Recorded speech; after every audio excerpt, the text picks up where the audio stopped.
Alright everyone, it's that time of the week again. We've got ourselves a new Odyssey. Also, the Contested Territory event officially finished. And in a week's time there will be another one. I think it was 7 days when the event ended, so in a week's time there will be another Contested Territory event. Presumably they haven't changed anything, so it'll be like another 12-day thing, but I think it's good that there's a sizable break in between. I think it's not too crazy. Alright. Ooh, we've got a Odyssey by Ninja Kiwi. It's been a while. Friendly to spooky. This is a journey of ups and downs for the monkeys and the two heroes. Can they make it through? Okay, so we get 2 hero selections. Okay, this one has caused problems in the past, but all of these maps are generally quite kind. I'm suspicious already, but let's have a look, shall we? Okay, nothing. Okay, also absolutely nothing. Easy. The map makes it a little bit more tricky, but overall manageable. And it's on a fairly easy map, so I don't really know what to say about this. Interesting. So there's no modifications on any of them whatsoever. They are all just standard game modes, except for alternate balloons round on Adora's Temple 1 to 85, which intrigues me. This starts on round 6, so it's similar to Chimps, but you don't have to go to 100, and it's not like it's any of the restrictions of Chimps, it's just the round. Interesting, interesting. Okay, and supposedly we only get 2 heroes to work with. Let's figure out who they are. Ah, okay, so we're only allowed 12 monkeys total. I don't know why I'm doing this when I was told about these. What are our 2 heroes? Wait, let me guess. If Adora's Temple is in it, and that statue in Encrypted looks like Adora, I'm betting Adora's one of them. Cool. Adora and Azili. Interesting, interesting. Well, I think hands down Adora's better. Azili's great at specializing against, like, big threats late game, but early game struggles a lot. Whereas Adora is pretty solid in the early to mid game, and then late game is, like, kinda meh.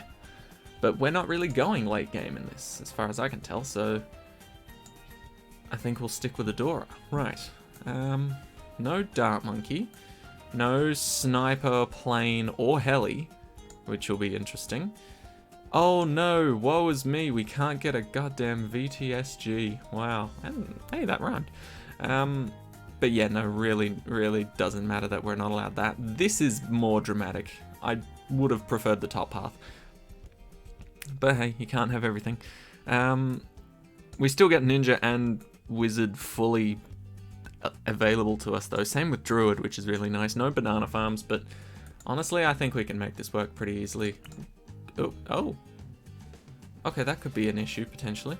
1 recursive cluster. How many of everything can we have? Let's actually sort that out first. I will definitely be getting ninjas and wizards. I do want to bring a druid along. And hey, we can bring spike factories, which means we can do the glitch again, but no. No, I'm not going to be relying on that for every Odyssey, because let's face it, it's going to get patched at some point in time soon. God, I can't word today. Am I happy with this? I mean, with this team right now, I'm pretty happy. Do I want anything else, though? Maybe a village? Village would be helpful. Maybe an engineer? Throw an engineer down for some balloon trap cash, maybe? Yeah, why not? Engineer balloon trap cash is pretty nice. How many can we just max out everything? Almost. Let's take away one of those engineers. As much as I do love engineers, it's experimental at best. Alright. Ninja for camo, wizard for camo, wizard for leads, druids for everything that's not camo, engineers for money, and you to explode everything that exists. Cool. I'm happy with that. Let's do it. Also, I wanted to... words. I wanted to talk about something a bit more heavy. Well, not heavy, but life-related, right? Because I find myself weirdly sort of thinking about, like, my future. I know, weird, right? Who the fuck thinks about that? Who doesn't just gung-ho life and just run through blazing, glorified into death? No, but I've thought about how I want to live in the future, because right now, if you don't know, I'm 21 years old. I'm still living at home with my mum. That's completely fine. My sister also lives here. She's older than me, you know. I don't know why that matters, but I'm pretty happy where I am right now. I don't have a job. I'm still looking. Jobs are a pain in the ass at the moment. But I'll get there. I'll get a job. I'll secure myself financially, and then all will be well. But here's what I'm thinking, right? And admittedly, this is such a gaming thing for me to do. But it's also just like a part of my personality. But if you know me, and I've potentially ranted about this before, when it comes to getting something done, or having something that has a function, right? I do not give a shit what it looks like, or like sort of the fanciness to it. I only really care about pure efficiency, right? So like, if something works really well, but it looks like an ugly piece of crap, I'm gonna use that ugly piece of crap for a while, you know? And that's not to say like, I'll use a really crappy old computer, because that'll also function slowly as like a piece of hardware. But at the same time, I don't know where I stand on this actually, now that I think about it, because it's like, my phone's outdated as fuck. And to people that have newer phones who look at mine will probably be like, holy shit, you need a new phone. And in comparison, technically theirs is more efficient and I should get a new phone. But, I don't know, my phone still works, so why the fuck would I get a new one? I don't know, my ideas and morals are a little all over the place at the moment, but I started thinking about how that would reflect how I want to live when I become sort of independent and potentially move away from home, right? Because on the one hand, I would like enough money to live comfortably, you know, buy a nice house, or rent a nice place at first. I don't really mind either way. And I want to be able to buy the things that I would enjoy, and I don't really want to sort of struggle financially, but I don't want to exceed like millions and billions of dollars. Like, yeah, sure, that's great if it happens naturally, but you know, overall, I'm not aiming to be a triple quadrillionaire or whatever it is. I just want to sort of live comfortably. I think that's the best way to describe it, right? But on the other hand, and this is probably not the other hand you are thinking of, but my efficiency mindset is telling me like, I want a minimum, how much could I survive on? Like, if I, for example, only had like, I don't know, like, I'd work my way down to figure it out. So like, start off with like, I don't know, $1,000 a month. Can I survive off that? If I can, maybe like $900 a month. Can I survive off of that? If I can, lower it even further. And then get to a point where I'm just like, right, $500 or like $300 or some bullshit per month is all I need to survive baseline. Right? I, weirdly enough, want to figure that out. So then I can be like, right, easy. $500 set aside into living. And then anything extra is like a little fun bonus thing. But yeah, there's something about it. Me and my ultra efficiency mindset that just screams to me and goes, hey, I bet you could live off of like $10 a week. And that is quite a dangerous mindset for me to have, I think. It's certainly an interesting one, and it'll probably get me into a bit of trouble at some point, but I think it'll be fun to test out in the future.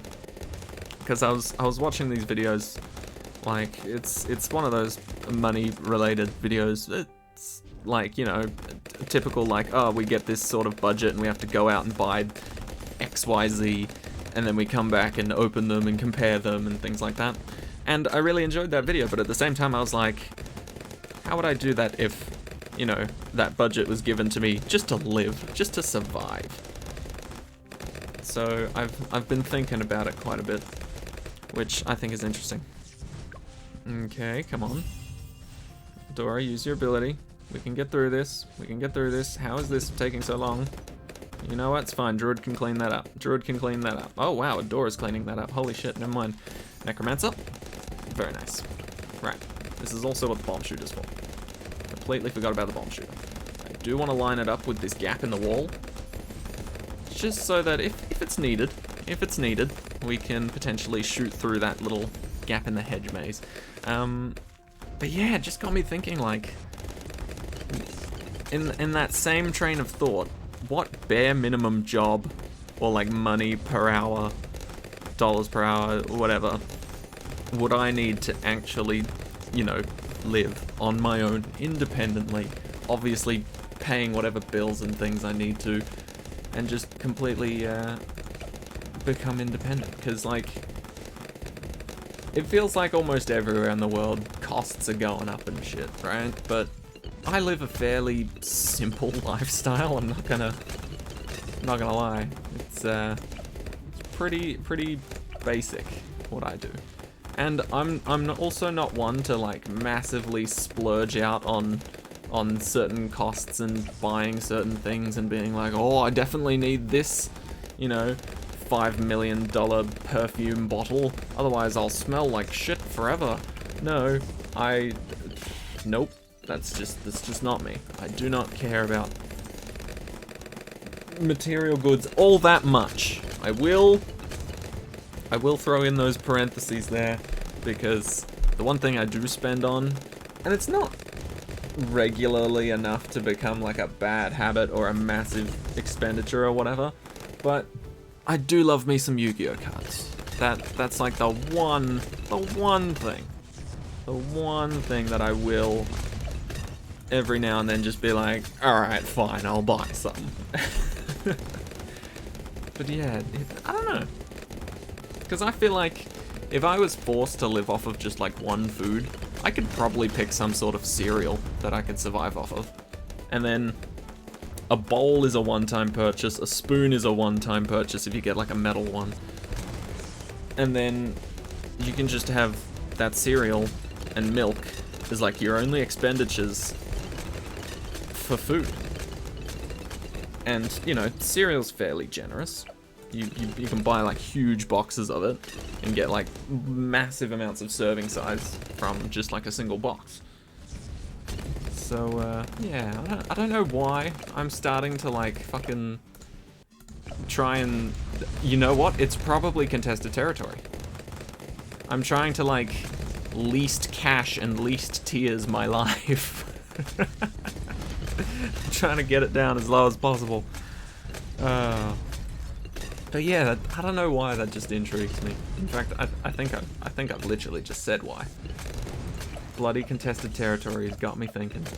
Alright, but I think we're actually pretty strong here at the moment. I don't know if we'll lose. And obviously that's a good thing. But you know what else contested territory has gotten me into? Bottom Path Ninja. Good old boss fights. Bottom Path Ninja is so useful. And Recursive Cluster's always been useful, so I think this is a pretty solid team. And it honestly feels good to not play contested territory right now, because I don't have to give a shit about how much I spend, how many tiers I use, how quickly I'm doing things, you know? It's just nice and chill. I can have my own little army plus Adora, and everything works out pretty damn well. But yeah, I feel like even though the cannon or the bomb shooter was restricted to just having one of them, oh, definitely need it. Definitely need it. I love me a good recursive cluster. It basically makes round 63 absolutely free. It is a thing of beauty. And here's round 65. Practically done here. Is there anything else I want to throw down? Nah, we're happy with it. Oh, it's also not an extreme mode Odyssey. Which, if it was, I would have lost by now. In fact, if this was an extreme mode Odyssey, I'd only have, like, what, 5 towers for the next 4 maps? Good luck rationing that. Okay, moving on. What's this one called? Encrypted? Enchanted encryption? I forget. What's it called? What's it called? Encrypted. Yeah, it is. Okay, cool. Right. Who do we want dead smack in the middle of the map? I'm thinking a druid, because round 4 is going to be a pain. Like, don't get me wrong, I want to put a Dora here as well, but I don't know if they'll both fit. I think they might. That is as far as to the top as I can put our lovely little friend here, and I will buy Thorn Swarm immediately, because round 4 is gonna absolutely be annoying if I don't have some sort of decent druid. Okay. Here it comes. At least it's split up. But at the same time, it's still round 4. And we're still losing lives, but overall, I think we're okay. We're okay. We just need to get ourselves to that glorious, glorious upgrade right there. Druid of the Jungle. I've forgotten about this upgrade until now, honestly. Because I remember, well, I don't remember what was before it, but essentially it didn't work like it does. Or did it? Maybe it did. But now that it leaves like a little thorn pile afterwards, oh, that's so strong in the early rounds if you can get it. So basically, a lot of the times if I was playing CT and I was doing least cash or least tiers, this guy would be there somewhere. If he was an available tower, he'd be here somewhere. Typically heroes weren't even allowed, but that was for the more difficult tiles. But yeah, I think Contested Territory really does have a pretty bright future ahead of itself. There are certainly things it needs to fix, which I have made a video about, pros and cons of Contested Territory. But yeah, overall, I think Contested Territory is going to absolutely fly. Bang! Okay, life is easy. We can now go for a Dora. Oh, I love this upgrade. Just look at it go. The druid doesn't even get any action anymore. Outside of the occasional red balloon, it seems. Cool. So I'm just gonna twiddle my thumbs until we can get a Dora, because that's gonna happen fairly soon, because the only thing that's gonna get past this guy anytime soon is round 24's first camo balloon. But honestly, a Dora's gonna be here in like a round or two, so it doesn't really matter if anything else gets through. But yeah, the Dora's coming in. Oh, thank God. Oh, I was really worried a Dora wouldn't fit. Okay, but that's fine. So Druid and a Dora can both fit on there. Lovely stuff, lovely stuff. I'll want to remove this so that we can fit on... Ooh, who do I want to fit? I guess we can also get our bomb shooter down on the bottom left one and the engineer on the top right one, which will be good. Ooh, in fact, let's get Engie on the top right one now. Because I think if we put him here, we give him that range. Oh yeah, we can potentially put a thingo right there. I forget what it's called. Balloon trap. We can put a balloon trap right there. Actually, I should probably be focusing on getting some sort of camo detection first, huh? Okay, I'll place a ninja, and then I'll go back to focusing on balloon trap. I swear. Okay. Yeah, let's put the ninja more in the back. Okay, there we go. See? Now camo detection's fine. We'll be fine. Alright. Do we have lead popping power? We do have a Dora. So, yeah, kinda. I suppose I could get hard thorns for the druid to give the druid lead popping power. But, I don't know. It's not that much money, but it still feels like a waste. Whereas balloon trap, on the other hand, whew, that'll be a good investment. Balloon trap captures balloons until full. Wait, what? Interesting. Because I did not buy the top upgrade, correct? Pop any type of balloon. To entangle and crush balloons one at a time, leaving behind a deadly thorn pile. Okay, I hate to be like that guy, but I didn't think that was allowed to pop leads. And honestly, it made more sense to me that it wasn't allowed to pop leads. I'm not saying that it should be changed. Definitely not saying that. But I didn't know that was the case. Interesting. Interesting. Okay, ninja.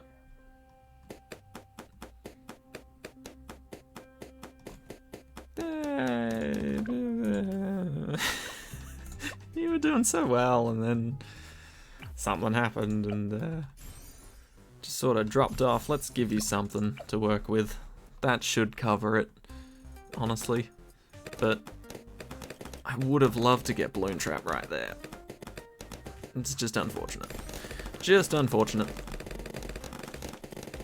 Okay, come on. A little bit more, a little bit more. Give me that Balloon Trap. And I'll be very, very happy.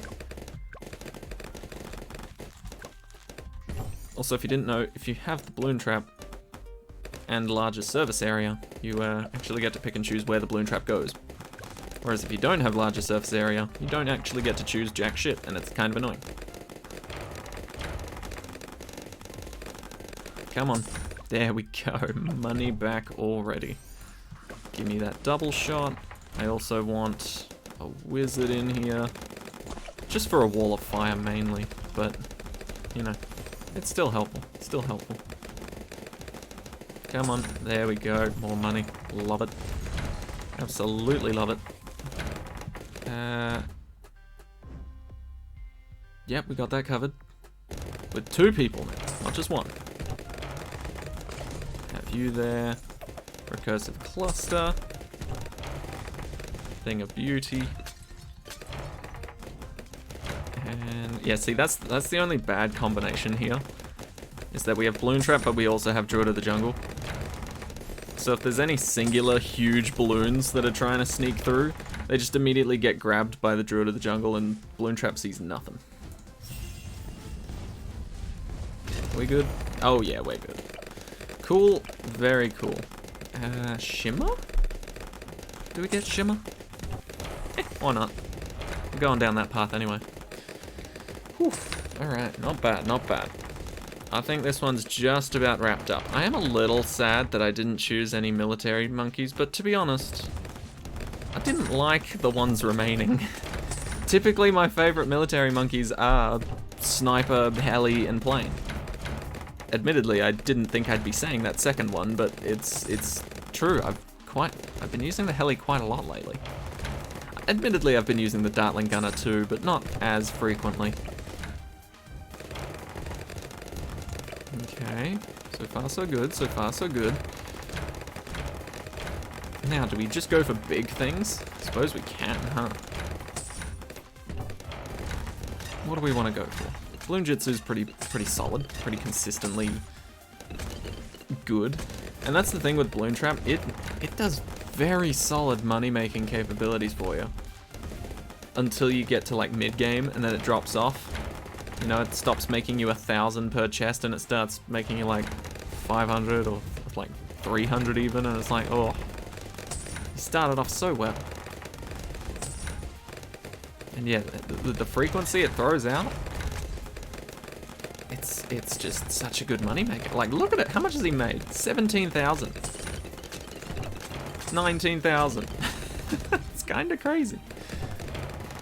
Especially when he's just constantly being fed all these good balloons. There's just like nothing, no opposition. Absolutely no opposition. And I don't know what I want to go for in terms of 5th tiers. The one I'd like to do is obviously Spirit of the Forest. I love doing that one. That 5th tier is one of my favorites. But at the same time, I could be working with something like a Prince of Darkness. Prince of Darkness is always good. Grandmaster Ninja, honestly not that great. I hate to say it, but the 4th tier is much better in not in terms of damage, obviously, but I don't know, I feel like overall, I would almost certainly get a 4th tier ninja every single game. But a Grandmaster Ninja? I don't know about that. I don't know. It's just not... Doesn't do it. Doesn't really do it for me. Don't get me wrong. It's a lovely tower. And I'm sure it's very useful in certain situations, and probably even more useful if you outbuff it. But I don't know. I don't know. Just in this situation, not super great. Alright, I've decided I'm going for the Spirit. Spirit of the Forest is much more fun. and much more deadly to the balloons, which I like. Because I think it's Spirit of the Forest, you do get camo detection, if I'm not mistaken. I should have honestly gotten Jungle's Bounty earlier, because I could have been making this extra money. But it's fine. It's fine. Okay, and take your time, take your time. No one's waiting on you. Okay. But yeah, now the money from the engineer's dropping off a bit, but it's just in time for us to get this. Alright, this game is going to be pathetically easy now, because we have just swarmed the entire middle section of the map with the deadliest spikes that are closest to the druid. So, we're gonna relax, we're gonna chill out, and yeah, we're gonna be good, we're gonna be good. Also, I mean, I may as well talk about my job situation at the moment. Oh, right, we make lives back, don't we? Oh, that's another bonus to Druid of the Forest right there. We actually make our lives back, so now we're back to 98. That's very kind. But yeah, we shouldn't need literally any other upgrade. I'll get this just because I like it, but nothing else is actually needed. But yeah, my job situation at the moment is very tricky, right? And I think I figured it out now. But it's just annoying because there's been so many jobs I've applied for and I didn't figure it out in time. But essentially, if you don't know, I am a qualified personal trainer, which means I can work at a gym, I can work at like a rec center, I can sort of branch off and do a bit of coaching for like maybe a football team or something, or a soccer team or whatever. I could also start up my own business. You know, admittedly that costs a lot of money, a lot of trademark and paperwork and all that good jazz, but I could just like rent out a small section of the park that's closest to me and I could exercise there and do like sort of outdoor fitness on my own terms, which would be also pretty cool. But I've attempted to get those types of jobs, mainly because I wanted to start off in a gym, you know, sort of get my bearings before I go ahead and do my own thing. You know? So yeah, I wanted to do that, so I've been applying for loads of jobs for that. Unsuccessfully, which kinda sucks, because none of them are in my area, and for some reason, this didn't cross my mind when I was actually, you know, training to be a PT, because I was just learning how to be a PT because I thought that would be fun. I thought that would be a great career, and I'd enjoy it, and I do. However, for some fucking reason, personal trainers think it's very necessary to get up at the ass crack of dawn to start their day. I'm talking like every single gym I've applied to, they've been like, alright, and are you prepared to get here at like 5:30 when we start? And I was like, PM, right? No. 5:30 AM. Which means I'm gonna have to wake up at like 4 something. Which is bullshit in my mind. But that's not the biggest deal. Transportation for me is probably the real bane of my existence, because I don't know how to drive just yet. I'm happy taking public transport or even walking or like bike riding anywhere, but if I have to walk like to my job, which is like normally 15 minutes away for a car, holy shit, that's gonna take me like an hour, which means I have to wake up like an hour and a half earlier than 5:30. Which is so messed up. So I've been applying for other things and it's not been going too well, but we'll see. Fingers crossed. Wish me luck. Anyway, that has been Friendly to Spooky Part 1.